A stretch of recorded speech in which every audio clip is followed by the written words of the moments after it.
Texas. Mr. Gohmert is recognized. Thank you, Mr. Chairman. Mr. Horowitz, there has been a massive amount of bias documented by you in your investigation. You've concluded with recommendations that appear to just be more policies of the same policies with the FBI, the DOJ already had. You understood it was already against FBI, DOJ policy to let bias come into play in these investigations, correct? Absolutely. Well, you made references in your report, even quoted from unnamed but numbered prosecutors and agents. Have you given us the names of those individuals? So we have a request for them, and we are... So you haven't given us the names, and now you can't decide whether you're going to give them to us? No, well, let me be clear. We engaged the committee on this. We went to the FBI. The FBI raised a concern. The answer is no, you haven't given them to us. So let me just tell you, we're here because prosecutors and agents at the DOJ have been biased, and and some of us believe you've laid out a case that bias did affect what was going on, and then you come in here and say, we're going to number these people. We're not going to let you know who they are. But let me ask you this. Have you checked to see what normally wouldn't matter, how they voted in a presidential election, except when you're investigating a nominee or a president? Do you know how they voted? Did they donate money to either of the candidates? I have no idea how they voted, and I don't have an idea. You're bringing this investigation in here based on and are utilizing opinions and information provided by prosecutors and agents who may be just as biased as the people that we're investigating. We just don't know because we hadn't seen their texts, we hadn't seen their emails. Normally, if putting back on my felony judge hat, if a jury is going to make a decision on guilt or innocence of a felony of say, a presidential nominee, I'm going to let them ask the jury panel, did you vote for this person? Did you give money to this person? Do you have a bumper sticker for this person? Did you put a sign in their yard? Did you talk this person up? And yet you're coming in here, you don't know if these people you were relying on actually had any biases like the very ones you were investigating. Well, let me ask you this.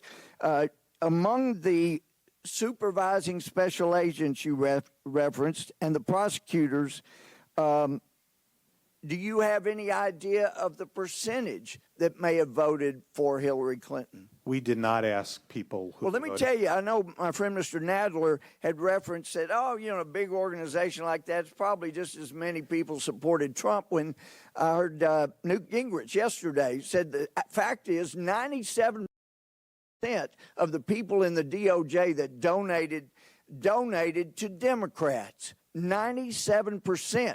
So there's a good chance that the people that you're relying on did support Hillary Clinton. We don't know because you haven't asked. It's important to know who the investigators are and the people you're relying on.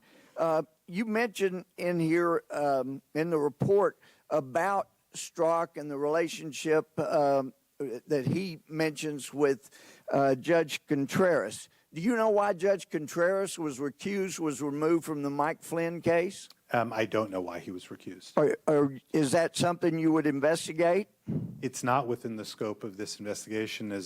Well, I'm going to reinforce the request for the identities of the supervising special agent, the prosecutors and agents that were only identified by numbers, and ask who they contributed to, if anyone, in the last two cycles.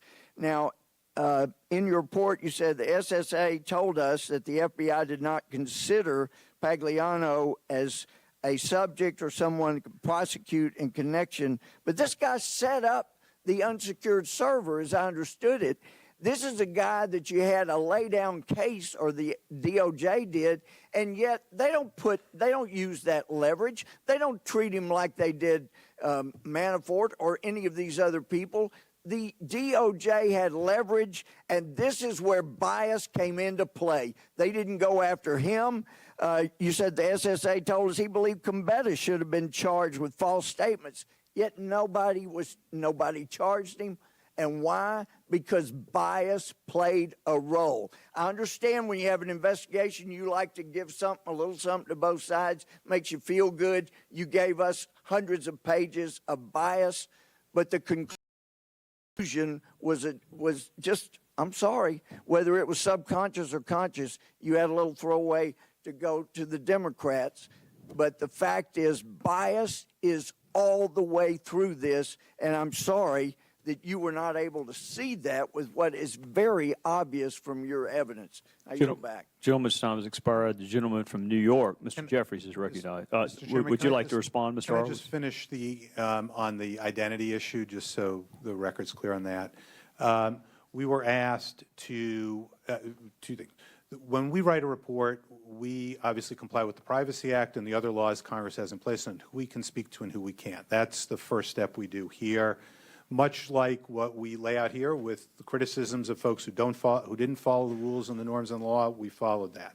We then got the committee's request, consistent with our support for transparency. We would be supportive of getting the committee that information. The FBI interposed an objection because these individuals work on and have worked on counterintelligence matters, that there might be a security or safety issue.